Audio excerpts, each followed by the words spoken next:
महापुरापासून सुरक्षित माळवाडी बसस्टँड पासून 500 मीटर अंतरावर प्लॉट श्री धोंडीराज पार्क माळवाडी। फक्त 2 लाख रुपये डाऊन पेमेंट द्या आणि प्लॉटचे मालक व्हा। प्लॉट खरेदीसाठी कर्ज उपलब्ध। सर्वात स्वस्त प्लॉट घेण्याची हीच योग्य संधी।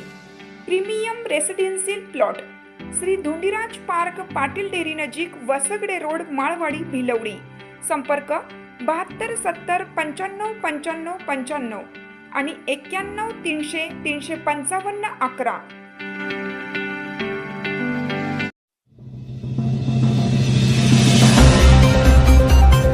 कुपवाड परिसरात स्थानिक गुन्हे अन्वेषण शाखेची धडक कारवाई। शस्त्र साठ्यासह 3 सराईत गुन्हेगार जेरबंद। सांगली येथील स्थानिक गुन्हे अन्वेषण शाखेने कुपवाड परिसरात एक मोठी कारवाई करत अवैध शस्त्रे बाळगणाऱ्या 3 सराईत गुन्हेगारांना अटक केली आहे। या धडक कारवाईत पोलिसांनी एक देशी बनावटीचे पिस्टल, 2 जिवंत काडतुसे, चाकू, एडका आणि एक मोपेड मोटरसायकल असा एकूण 1,32,000 रुपयांचा मुद्देमाल जप्त केला। ही कारवाई पोलीस अधीक्षक संदीप गुगे व अप्पर पोलीस अधीक्षक कल्पना बारवकर यांच्या मार्गदर्शनाखाली स्थानिक गुन्हे अन्वेषण विभागाचे पोलीस निरीक्षक संजीव कुमार झाडे यांच्या नेतृत्वाखालील पथकाने यशस्वीरित्या पूर्ण केली।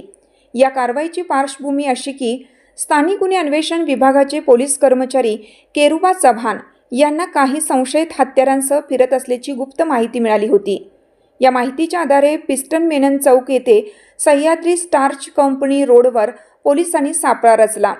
यावेळी BSNL ऑफिसजवळ थांबलेल्या संशयितांना ताब्यात घेऊन त्यांची अंगझडती घेतली असता मारुती विलास शिंदे वय 30 याच्याकडे पिस्टल व 2 जिवंत काडतुसे, सरफरोश असलम समलेवाले वय 25 याच्याकडे चाकू आणि प्रथमेश आनंदा माने वय 21 याच्याकडे एडका आढळून आला।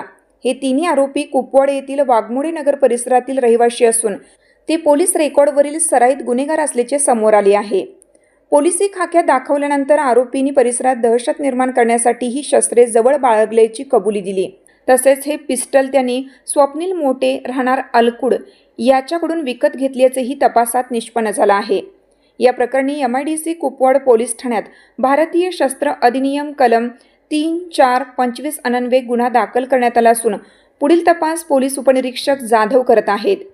या कामगिरीत पोलीस उपनिरीक्षक महादेव पवार यांच्यासह LCBच्या विविध कर्मचाऱ्यांचा आणि सायबर पोलीस ठाण्याच्या कर्मचाऱ्यांचा मोलाचा सहभाग होता।